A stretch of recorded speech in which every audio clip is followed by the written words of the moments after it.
Hello everyone, Christian Brewer here from Barton Marine. I'm going to talk today about the Boomstrut, the benefits of it and tips on fitting it and which type of Boomstrut to buy for your boat.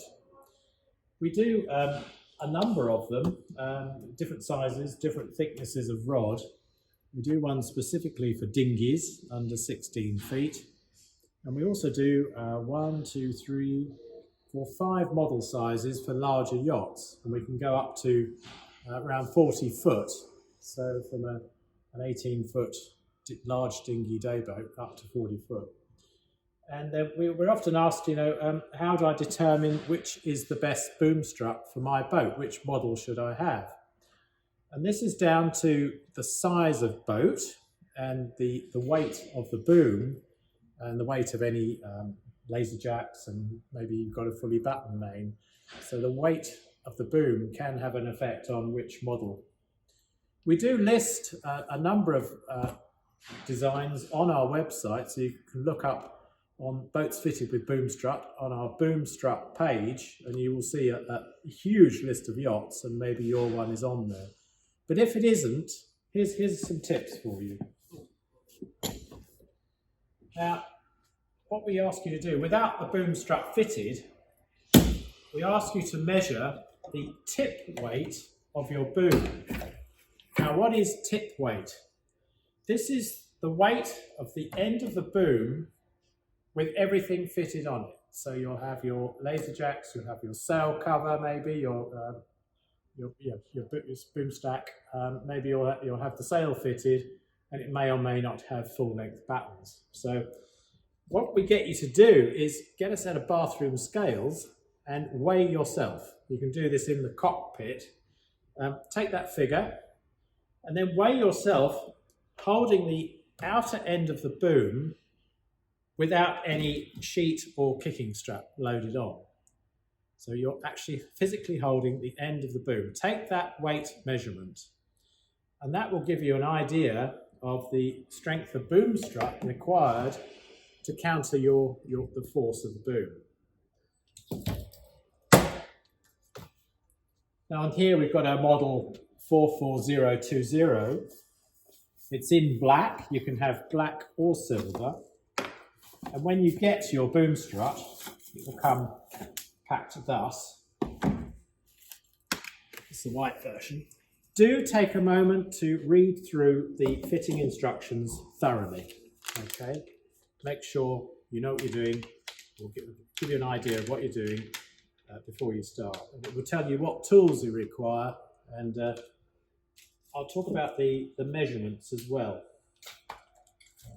Now, in our instructions and on our web page and in the catalogue, we will talk about a pin-to-pin measurement. And this is the measurement from the pin that goes to the bottom. There's a clevis pin here, and the pin that goes into the boom bracket. That is the pin-to-pin length of the Boomstrut. Now, it may be that you will have to move your kicking strap position to allow the rods to fit in the triangle. Now, if you are stuck for space, you can reduce the rods by up to a maximum of 150 millimeters. But we recommend you don't do that until you're absolutely sure, because we won't part exchange the rods once you've cut them. So you've done your tip weight measurement, you've looked up the list of boats, you can see which model you may require, but if you have to cut the rods, you can. Okay. And then fitting, we supply a mast fitting here, and essentially it is a slug that slides into the mast track section. That's the track section on the back of the mast. And what you'll see, here's one from the new Boomstrut we're fitting. You get a fixing slug here. So you undo the screws, and you can actually slide it in through the mast track hole, which is usually well, we haven't got one in here, but it's usually just above the gooseneck fitting. Pop a screwdriver into the base here, because the slug may drop below the deck level. You may miss it. And you just slide the slug down, pull the screwdriver head up so that it holds the slug in place, pop the screws in and tighten it up. So the slug is holding the boom bracket, the mast base bracket. Okay, so that's fitting there. If you can't get the slug in or for any reason, then you can just drill and tap for the screws into the back of the mast. But use a barrier such as Duralac to stop any corrosion, any reaction there between the two dissimilar metals. And then for the boom fitting, so you've got your mast fitting down as low as you can get it. For the boom fitting, what we say to do, you'll see it in the instructions, is to raise the boom some 6 to 12 inches, so 150 mil to 300 mil above horizontal or above the normal sailing position of the boom. And this is the point where you fit the boom bracket. You'll see that the rods are straight, they've got no load on them, but the boom is raised. This is the position you want.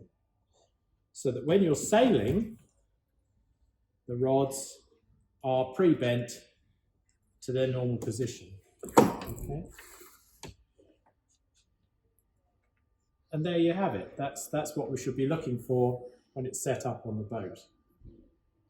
And what are the advantages of the Boomstrut? Well, ask any sailor who's used them. You don't need a topping lift anymore. The rods are giving an up force to the boom.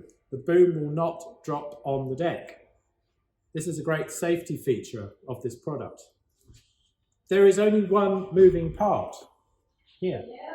There's no gas ram, nothing to brake.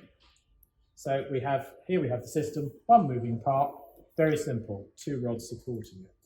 Used by solo sailors. The Beneteau Figaro fleet have been using the Boomstrut for many years, and we couldn't ask for a better endorsement than those brave solo sailors out on their own on the high seas, relying on our Barton Boomstrut when they're reefing. So there we go. I hope that gives you a better understanding of the Boomstrut and the benefits, how to fit it, and what size to suit your boat. Thank you for choosing Barton.